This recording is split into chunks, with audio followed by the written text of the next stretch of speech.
Assalamualaikum warahmatullahi wabarakatuh. Insya Allah, saya akan mencoba menyampaikan apa isi dalam kitab Fadilah Amal. 8. Kisah perjalanan ke Tabuk melewati perkampungan kaum Samud. Perang Tabuk adalah peperangan yang sangat masyhur. Inilah perang terakhir yang dipimpin oleh baginda Rasulullah Shallallahu Alaihi Wasallam. Suatu ketika, sampailah berita kepada baginda Nabi Shallallahu Alaihi Wasallam bahwa Raja Romawi akan menyerang Madinah Al-Munawwarah dengan bala tentara yang besar melalui Syam. Menyongsong berita itu, pada hari Kamis tanggal 5 bulan Rajab tahun ke-9 Hijriyah, beliau berangkat dari Madinah untuk menghadapi mereka. Ketika itu, cuaca sangat panas dan jumlah musuh pun sangat besar. Baginda Nabi Shallallahu Alaihi Wasallam mengumumkan kepada pasukan muslimin secara terang-terangan bahwa mereka akan berangkat untuk menghadapi Raja Romawi.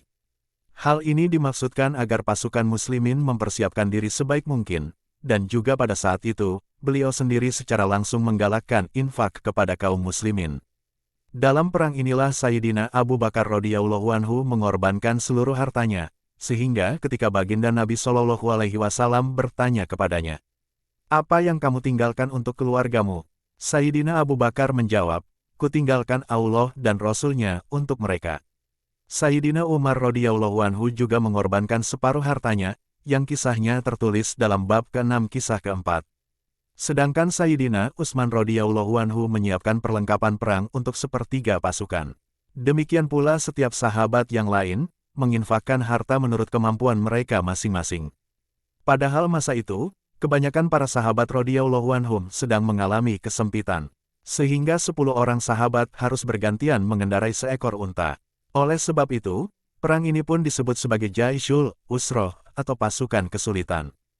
Memang perang ini penuh kesulitan. Jarak yang ditempuh sangat jauh dan musim yang sangat panas. Di samping itu, buah-buah kurma di Madinah sudah masak dan siap dipanen.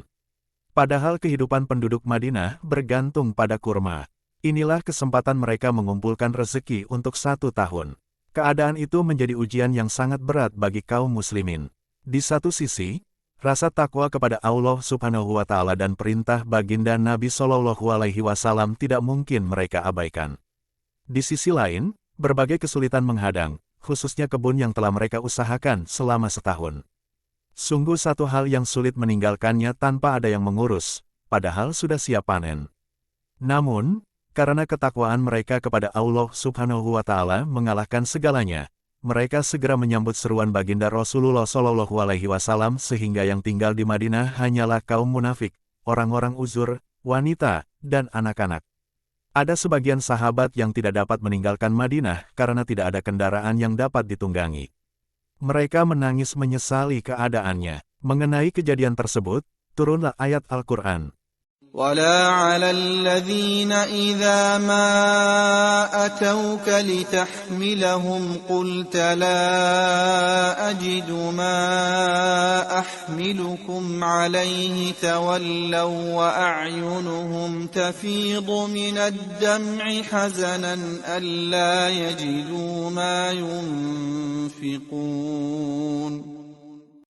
Artinya, mereka kembali, sedangkan mata mereka bercucuran karena sedih tidak memiliki apa yang dapat mereka infakkan.